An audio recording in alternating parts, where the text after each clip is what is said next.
EVM के खिलाफ किसी ने याचिका करी? इस देश की सर्वोच्च न्यायालय के 5 जजों ने बैठकर ईवीएम के कानूनी बदलाव को 2002 में उचित ठहराया। राजीव गांधी को भी नहीं मानते, सर्वोच्च अदालत को भी नहीं मानते हैं। फिर 98 में मध्य प्रदेश, राजस्थान और दिल्ली, इसमें सिर्फ 16 विधानसभाओं में इसका ट्रायल लिया गया। कितना केयरफुल है ये भी बताता हूं। हुडा बैठो, ये भी कितना केयरफुली चुनाव आयोग आगे बढ़ा है। मध्य प्रदेश, राजस्थान और दिल्ली, ये राज्यों की सिर्फ 16 विधानसभा में इसका ट्रायल लिया गया। हर प्रकार से चेक कर ईवीएम का उपयोग सबसे पहली बार पूरे देश में 2004 में हुआ। 2004 का महत्व है माननीय, सबसे पहले 2004 में हुआ। पूरे लोकसभा चुनाव हमारे समय में ईवीएम का उपयोग हुआ। लाए राजीव गांधी, वहां से लेकर 2004 तक। और 2004 के चुनाव में कौन जीता भाई? वो जीत गए। उस वक्त ईवीएम की चर्चा बंद। 2009 का चुनाव हुआ, पूरा ईवीएम से हुआ, ये जीत गए। चुप्पी साध ली। 2014 में सब हम जीते तो कौ चालू कर दी वो सरकार को थे। मान्यवर, ये क्या है? जब कानून आप लाए, मशीन आपने इंट्रोड्यूस किया, चुनाव आप पहला जीते मशीन से, दूसरा चुनाव जीते, मौत से 10 साल राज किया और हार गए तो फिर रोते हैं। मान्यवर, देश की जनता मानती है इसको। और दूसरी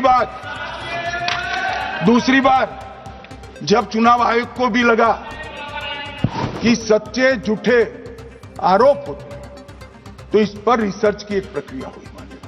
5 साल रिसर्च के बाद वीवीपीएटी की इंट्रोडक्शन हुआ। ये वीवीपीएटी क्या है? मैं जब वोट दबाता हूं तो समझ गए दादा, धन्यवाद मान्यवर। मैं जब वोट दबाता हूं तो मैंने कमल के निशान पर वोट दबाया, तो पास में एक पर्ची निकलती है कि आपका वोट कमल के निशान पर रजिस्टर हो गया है। फिर भी आरोप हुए कि पर्ची और ये 2 अलग होते।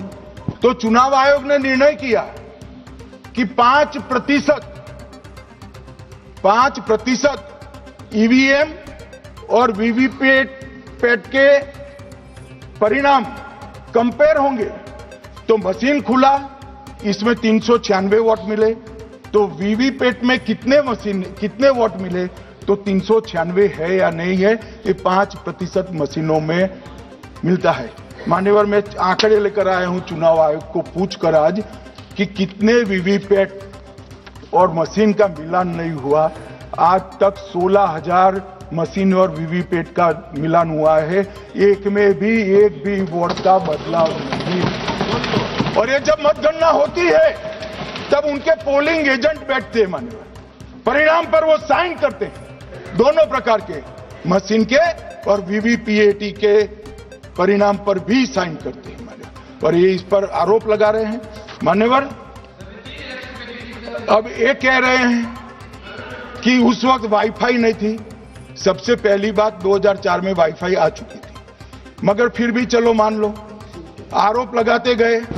ईसीआई ने 2009 में एक छेड़छाड़ के आरोप पर भाग लेने के लिए 10 राज्यों में 100 ईवीएम लगाई गई। सब लोगों ने प्रयास किया, 2009 में कोई छेड़छाड़ नहीं कर पाया। फिर भी आरोप लगाए तो 2017 में इलेक्शन कमीशन ने जून 2017 में 3 दिन तक ईवीएम इलेक्शन कमीशन की ऑफिस में रखे कि कोई भी पार्टी आकर, कोई भी टेक्नोक्रेट आकर, कोई भी साइंटिस्ट आकर ईवीएम को हैक कर बता दे। ये तो गए ही नहीं, ये नहीं गए मान्यवर। ये सिर्फ प्रेस में आरोप करते, ना अदालत में जाते हैं, ना चुनाव आयोग के पर जाते हैं। தற்போது மக்களவையில் அமித்ஷா பேசிய காட்சிகளை பார்த்தோம். பல்வேறு குற்றச்சாட்டுகளை முன்வைத்திருக்கிறார். வாக்கு திருட்டு மூலமாகவே நேருவும் இந்திராவும் பிரதமராகினர் என்ற குற்றச்சாட்டை முன்வைத்திருக்கிறார். மேலும் நீதிபதி GR சுவாமிநாதனை இம்பீச் செய்ய வேண்டும் என்ற விவாதத்தின் மீதும் அமித்ஷா பேசிய காட்சிகளை பார்த்தோம்.